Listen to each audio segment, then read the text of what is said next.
stojte, muzičkami budeš hrať a ja budem tancovať, starodávna frajeračka. Ahojte, volám sa Daniela Baligová, pochádzam z Horných Kisú, z dedinky Klokočov. Nachádzame sa v mojom malinkom múzeu, kde by som vám chcela predstaviť trošku také netradičné zdobenie kráslíc. Je to oplietanie dužinou travy sitiny močiarnej. Tomuto sa venujem už vyše 15 rokov a preto by som vám chcela ukázať techniku tohto zdobenia. Sitina je tráva, ktorá rastie pri močariskách, zbiera sa na jar a na jeseň, keď je dúžina už dostatočne vyzretá.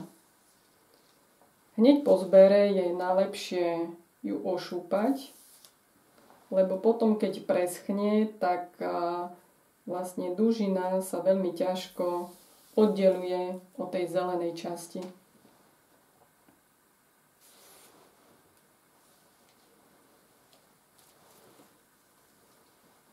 Zoberie sa sitina, najskôr sa odstráni časť z nej a potom sa vyvlieka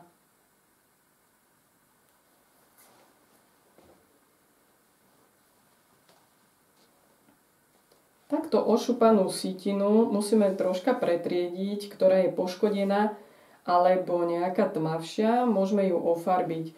Používajú sa rôzne také výraznejšie farby, ako je červená, zelená, modrá, hnedá, žltá.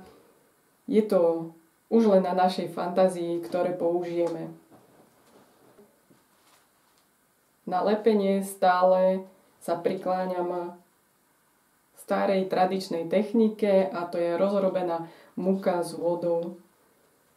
Tam treba trošička potom dávať pozor pri uskladnení vajíčok, aby sa do nich nedostali škodcovia, tak do nejakého vrecuška alebo krabice sa dajú ešte nejaké koreniny, aby sa predišlo vlastne týmto škodcom.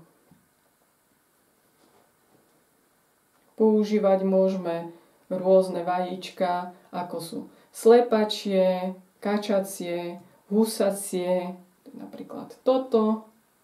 Tento rok sa mi podarilo aj jedno veľmi krásne pštrosie vajíčko, ktoré mi dalo časovo aj veľmi zabrať.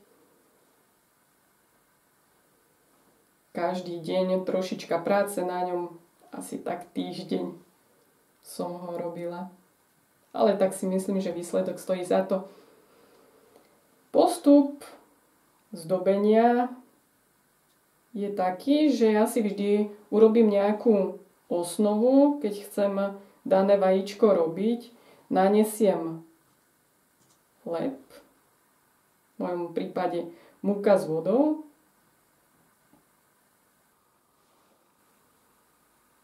dobre ten priestor vyplním, aby sitina držala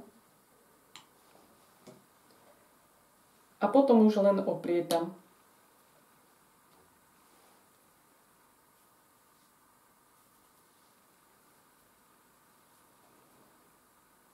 Technika je v celku ľahká, ale časovo je to také zdĺhavejšie a treba mať troška trpezlivosti. Podľa náročnosti sa niektoré vajíčka robia aj také 3 hodinky.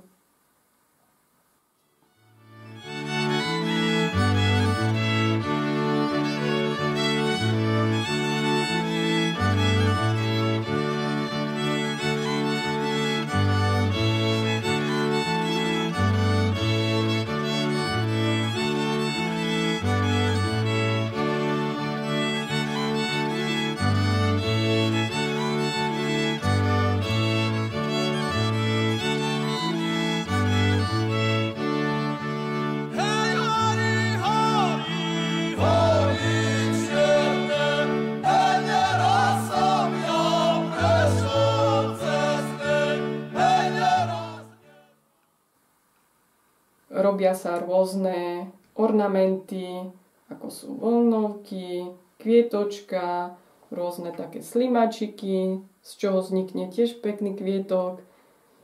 Môžeme rôzne vtáčiky, húsky, kačičky, tu je aj zajačík,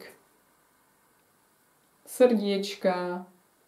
Je to už na našej fantázii, ako si dané vajíčko vyzdobíme a hlavne komu ho chceme dať, tak si ho aj takým štýlom pripravíme.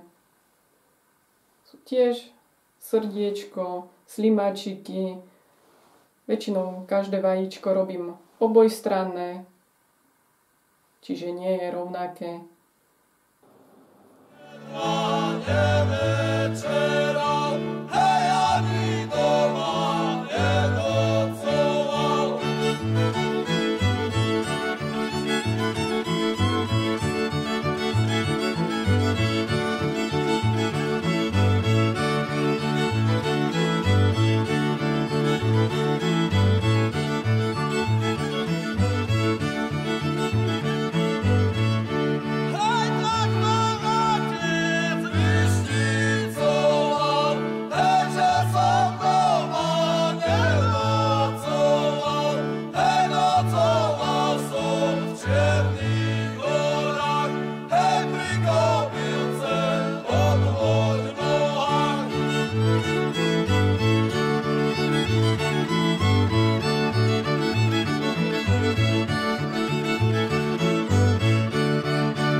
Dúfam, že sa vám táto netradičná technika zapáčila, možno niekoho oslovila a vyskúša si vyrobiť takéto vajíčko.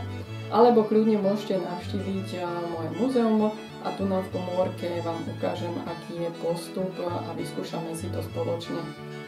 Tak sa veľmi teším a ďakujem. Ahojte!